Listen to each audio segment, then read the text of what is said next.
Finally, we did it for our country, and yes, we are. After that win, we are feeling very confident for the PMWC as well. So let's see. That's actually a good point, because I want to ask you about Group A here that you guys are playing in. You guys are obviously, for a lot of people out there, one of the big favorites in the group.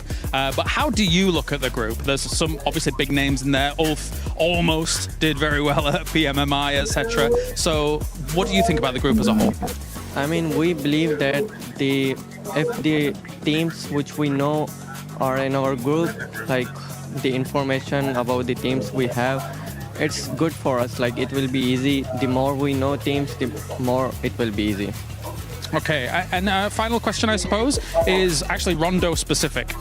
You guys are dropping over on the East on Rondo. There's a lot of teams that have kind of flagged that they may want to go there. Do you have any concerns about those teams? And what do you think of Rondo since its inclusion in esports?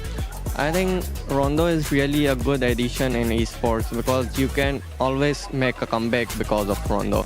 And about like our pro sports, we really don't care like where other teams are landing. We just try to, like, our 3 players try to hot drop and we send 1 player to recall, and we just try to pick kills and then play slow game. So we really don't care about the other teams. All right, fantastic. Thank you very much, Palak. And that is us done here at EWC. Play is in our DNA. Whenever we let it out, it becomes our superpower. Now imagine an entire city being built to supercharge it. Kadir City, powered by Play.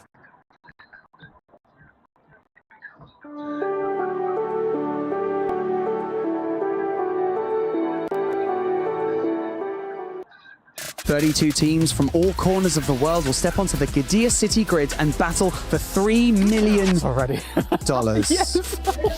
James, calm down. Take a breath. What is this? I'm here for the expo. I've been preparing for months. I am going to trade with Matt. Expo? Yeah. What expo? The Esports Cup World. The Esports Cup World Expo. Max is going to have done the teams. I've done the talent. Look, I've got Max. Okay. James. James. We're at the Esports World Cup, mate. What? We're at the Esports World Cup. But I spent months. Esports World Cup, not Cup World. Do you want a cup? Yeah, go on then, I'll take one. That one? Cheers, mate. Yeah. It's all right, mate. We've got 2 weeks of this. Welcome to PMWC at the Esports World Cup.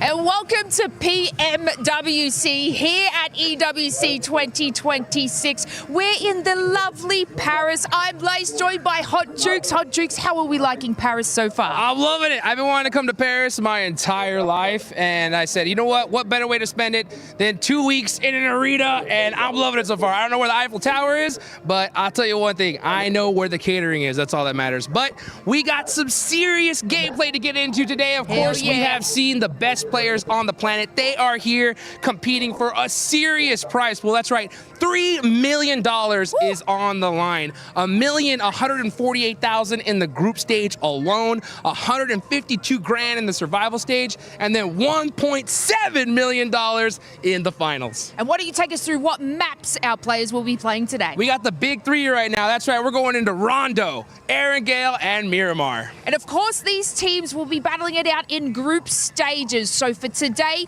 we have Group A, and they will perform tomorrow. On day 3 and 4 of the group stages, we will have Group B. And then for 2 days, they will have the grueling survival stage, trying to make their way back into the competition. And then we have 3 entire days of finals. And that actually includes the Smash rule for PUBG Mobile. Yeah, we're gonna see if that Smash rule comes into play. We've seen it recently in some past tournaments as well, so there is a whole bunch at stake.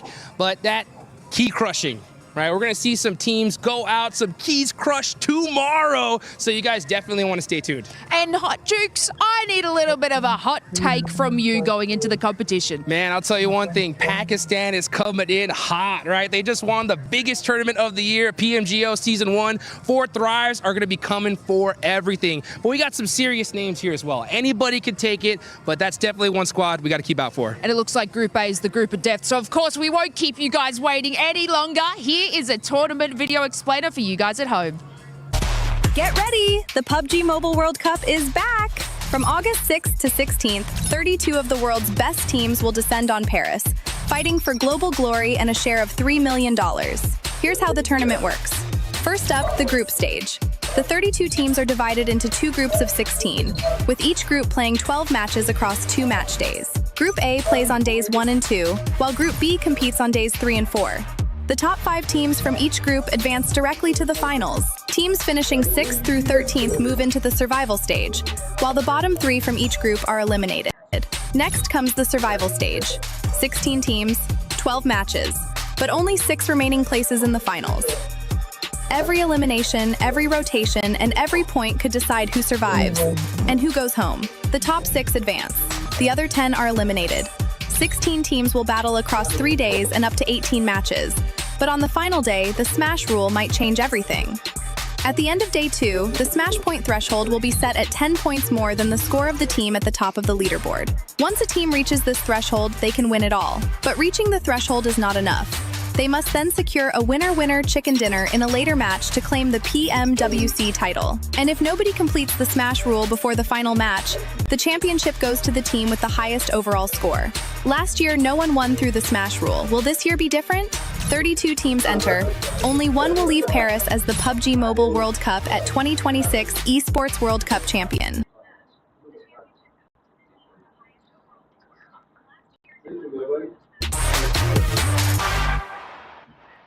Predictions about who we think's going to win, and I've charged Blank with running some of the numbers. Blank, what are you thinking? Oh, I mean, it's got to be Ulf, right? It's got to be Ulf. I mean, I've done a lot of calculations here, and Ulf's the only one for me. Well, what are all these other calculations? What's going on here? Don't flip those. You've got it's Blank. This is just 4 Thrives everywhere. All the journeys seem to lead back to them. I mean, even looking at the EWC Play app right now, where you can get your predictions in, everyone is voting for 4 Thrives. But if you want to get your predictions in, make sure to go to the EWC Play app and make those predictions right now. As we head into week 5 of EWC 2026, it's time for another club championship update because we had some big things happen last week. We've got a lot to look forward to this one, so let's dive into it. First of all, let's talk about our leaderboard, okay? Because we have Team Falcons in first place. How did they get there? Well, they finally got that elusive win in week 4. Our youngest EWC champion ever in Crimey was able to set themselves up for success and put them at 2,400 points overall so that they were able to claim that top spot. However, they are followed by Navi and VP, 2 teams that are only 150 and 200 points away from Team Falcon's point total, which is absolutely a closable gap. It will be a little bit more difficult for Navi as they're only in 3 more titles over the next 3 weeks, but still massive storylines for us to follow. But what does that mean for us this week in PUBG Mobile? Let's continue looking on down the leaderboard because in 4th place, we have Vitality, and in 5th place, we have AGAL. 2 teams that are more than capable of getting top 8 finishes when it comes to PUBG Mobile. So that could potentially be a massive game for them and continue to push them up the leaderboard. The 3rd team that I want to touch on, though, is Aurora Gaming. They're all the way in 11th when it comes to our CC leaderboard. So if they're able to get a top 8 finish here, this could rocket them up not only into single digits on the CC leaderboard, but continue getting them some of coveted club championship prize pool. Of course, we're going to have so much action happening over the rest of this week, so much competitions happening across the rest of our stages, so we'll keep you up to date with all of it.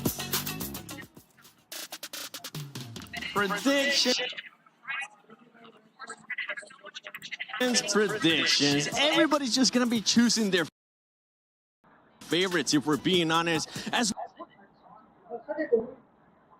we welcome you to the PUBG live in Paris too. So hyped. The train was so easy. Over the best ride ever, coming in here, doing all of our stuff with some of the best teams in the world, Max. I'm feeling very hype indeed. Oh yeah, I mean, I actually had to take the plane. I just moved to Poland, but I'm back in my home country. It's France, let's go. I'm so excited. PUBG Mobile in France, this is the best combo ever. My goal is to get you to eat a croissant live on the broadcast. Maybe not today, maybe at some point. And maybe you guys will be able to take screenshots of that and share it on social media with the hashtag EWC and hashtag EWC26. And you know what? I actually have a challenge for the viewers. Before we even get started, for everybody that likes to edit stuff, I want you to edit this. I'm gonna tell Max and Nep to tell me the sound of a certain weapon. I want you to edit it. Use the hashtag EWC or hashtag EWC26. Share it, and we'll probably show it tomorrow. Max. Okay. What sound does the M4 make? Ooh, that's good. I can beatbox. All right. All right. Neptura, what sound does the Car 98 make? Oh. Perfect. For everybody watching, please edit that in some kind of way, and we'll be happy to share it tomorrow. But as we get started here at PMWC at EWC 26, we do have some amazing groups. We have Group A and we have Group B. And today we'll get a chance to watch Group A. The first 2 days will be Group A, then we'll get a chance to watch Group B.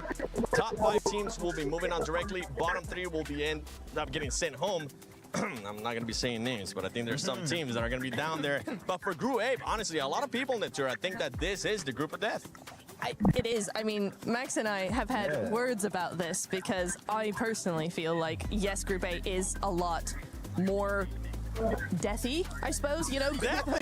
Eliminating, Eliminating, right? But I think Group B also has some massive contenders that make it a little bit more even. But yeah, Group A coming on in for the first 2 days. Some pretty epic stuff here, Max. The most simple way to say why that is the group of death, in my opinion, it literally has the top 3 of PMGO Season 1, right? You got your 4 Thrives, you got your Oofs, you got your Furious that were just up there doing so well in that event. So because of that, I think that Group A is looking insanely strong and deserves the title of Group of Death. I like it. I think I approve. More deathy. I like the sound of that one. Well, let's take a look at the teams that are going to be in Group B. As I mentioned, first 2 days is going to be Group A. The other 2 days is going to be Group B. But here in Group B, honestly, the thing is that we have so many heavy hitters as well. In this one, we have the reigning champions finally making a global appearance for PMWC, which is none other than Yangon Galacticos. Yeah, I mean, of course, it's been a bit of a tough road outside of PMWC right for them. But of course, the reigning champions, they need to show up massively for the entirety of Myanmar. They were received as like absolute heroes last year in their home country after coming back from Saudi Arabia. And we'll see if they can try and replicate that success. But as of right now, the rest of this group, I would say, I don't know if you would agree, Niptra, pretty homogenous, very even, and hard to tell who might qualify in that top 5. No, I would agree. I think there's a lot of different teams with different types of strategies that we're going to be looking at. And, you know, yes, you do have your big names. You've got your A7s. You've got your I was going to say your Hyunbins. It's not just Hyunbin. It's no Shimmer. It's just Hyunbin. It's just Hyunbin. No, but you do have those other teams as well that I think will be the more popular names, but everybody has a chance here, and that's what's going to make Group B so exciting. As we're talking about teams that have a chance, we got to do the Sony story of the day, which is none other than 4 Thrives. The possible favorites, if we're being honest here, because they did end up winning PMGO Season 1. And I'm excited to finally see them in this kind of format as well, Max and Neptura, because in this format, we're going to be seeing them a little bit longer. It's not of the likes of what we saw at PMGO Season 1. It is. I am so excited for Thrives coming on in. I mean, they won PMGO. I was very happy with them here. They looked so good at PMWC last year. Now coming back in here with that win at their back, I'm very, very excited for what they've got to be coming in here. The one thing I do want to say, though, Seven, is, you know, we have 2 days of survival stage. Normally, the second day is not always as good for them as their first. So I really need them today to come in really, really strong, like we saw in PMGO. And one thing that we know about 4 Thrives as well, Max, is usually the rondo sets the day for them. Are we expecting a good rondo here out of them? I actually don't think so. I think they keep saying Rondo's their best map. I don't think it is. I genuinely think actually their Wrangle and also their Miramars are their 2 best battlegrounds, which, you know, you have 5 of those maps. It is still very important to have. So I think 4 Thrives, if they can get a Rondo that goes well on top of just good Wrangles and Miramar, they're going to look like a very clear favorite. And it's very interesting, the conversation we had last year, that was the best event, the best result we've ever had for a Pakistani team. And look what happened since then, right? Of course, PMGO Season 1, they won it. We need to see that storyline continue in this event. Yeah, one of the biggest worries with this kind of long format for this squad too is the mentality. What are they gonna be like? Everybody watching at home that's a 4Thrives fan is usually questioning that. One team that has come strong here at PMWC and has been strong throughout the whole year is none other than Fúria out of Brazil. This squad has been on something. That's a weird way to say Alpha 7. No, again, too soon. Yeah, of course, Alpha 7 not doing too good, and Fúria just taking on the mantle of the best team from Brazil so far in 2026, dominating back in PMGO Season 1 over in Jakarta. And even after that, right, PMMI barely missed out on becoming the champions of that event by a single point almost. They would have won it, but they were smashed at the end by Hyunbin and Nongshim Red Force. So very happy about Fúria. The lineup is great, and one thing that's really fun, actually, Niptura, is that Ayala's incredible, but Silence is one of the few players playing with a DP28, and I love seeing players break the meta in such a way. Oh, I love it. I mean, DP28 is one of my favorite weapons, has been for a while, and it's just so nice to see a team actually utilize it like we've been seeing from Silence there. The other thing I love about Fúria is how methodical they are, right? You know, you're looking at a team that is very, very careful, very methodical, very strategical. Everything has a game plan to it, and that's what I like to see out of the teams that I enjoy watching. That's some of my favorite gameplay to see. The other thing, though, Seven, very quickly, that might be a big advantage to them is their uphill pushes. For me, Fúria do very well on uphill pushes. That's a really difficult thing to be able to do well, and they seem to do it in style. Uphill pushes. Very specific. I know this is nothing to do here with PMWC, but it automatically gave me flashbacks out of one thing that we were doing once. We're covering a show, and we just saw a team fully send it up a church in Miramar. They got absolutely destroyed. I'm hoping that's not going to be the case here with Fúria. They know better. One team that usually tends to know better, but has been a bit of a miss, hit or miss, is Aurora, if we're being completely honest. Because, Max, with this team, we don't know which team we're going to be getting. We don't know if we're going to be getting the team that has 3 global MVPs or a team that looks like they don't even belong in this lobby. Look, okay, I'm going to make it very easy in the description, okay? My mic is Aurora, okay? And this is Ego. I want it to go like this. Separate the two, okay? Because they currently go for hot drops to really just hinder a lot of their situations going into these big global tournaments, even regional tournaments at time. But one big thing is we have seen Reefus step up massively. He's the savior of this team. I want to see Reefus come out banging here in PWC. I want to see him banging as well. One team that I want to see them banging everybody is going to be none other than Enigma Galaxy, because this squad has been able to perform really well in the past, especially with the likes of Raouf. And the good thing about here at PMWC is that they're also going to have one of their main fraggers. Coops is here, and I know Kalara's got a chance to catch up with them. Hi, Kalaris here at PMWC for EWC 26. I am with the man, the myth, the legend, Ralph from Nigma Galaxy here, who's now back on Nigma Galaxy. There are a few times here and there, but I want to get a few questions with him before day number 1 of the tournament does kick off. So, first and foremost, your group, it's a pretty tough group. What do you think about the group, and kind of, do you have any potential concerns about any particular teams?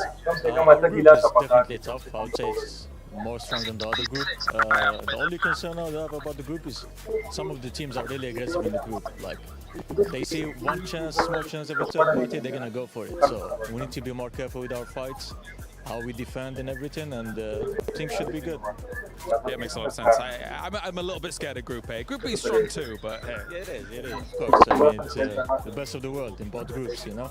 So, yeah. Absolutely. So, let's actually talk about your drop spots a little bit, because you guys have got some pretty good drop spots. I think you're in Pachinki and Erangel, you got Pose and Miramar, which is awesome, and then Rondo's a little bit crazy. So, do you think, like, you have been able to claim them because people respect your team a lot? How were you able to get such good drop spots? Because nobody's really contending you on Erangel and Miramar. I mean, for Pachinki and Puzzle, I've been dropping them for like 8 years. Teams doesn't know I don't change. Like, doesn't matter. Win the fight, I'm not gonna change. So I think that's why teams don't test us mostly. So yeah, it's good drop spots. I trust them from the start. Rotations, everything. So. No changing. I like it. A man of conviction here. And I want to talk about Rondo a little bit. Obviously, I kind of brought up the drop spots a little, but Rondo is very different when it comes to how it kind of plays out compared to Erangel and Miramar. So, how has Rondo been for you guys so far? What do you think of the app since its inclusion in esports, and what do you think of the drops? I mean, for Rondo, yeah, it's definitely an interesting map. I mean, when they added this at the start, we were struggling a bit at it, like stuff, but right now we improved a lot. We learned a lot of new tactics, and with the recall thingy, teams can just respawn basically, like it unlocked like a lot of new possibilities, a lot of new starts, and we're trying to take advantage of that. All right, well, thank you very much, Ralph, for joining me. Any final words before we let you go? All good. Wish us luck, and hopefully we make our friends proud. I hope so too. Thank you very much, Ralph, for joining me here. All right, that is something for here for day number 1 to start things off. You won't only need the luck, Ralph. You'll also need the skill that we know that you have as well. But we're talking actually about some of the drops, man. Yeah, the Rondo was a bit hectic, but especially was interesting when we was talking about Pachinki. Like, no one's contesting it. And I feel like when you think about it, Enigma Galaxy has been dropping in Pachinki since the 1900s, like early 1900s, right? They've been there for the longest time. So it makes sense, like seniority in Pachinki. Also, there's even more valuable, right, Niptro, because you have a loot truck now, so they get it every single wrangle, maybe P90s, MG3s, fully stacked gear, ammo, and meds. It's a great drop location for Enigma Galaxy. It is a very good drop location for Enigma Galaxy, and I think what you're saying as well is that, you know, they've been there since the dawn of time, basically. Yes.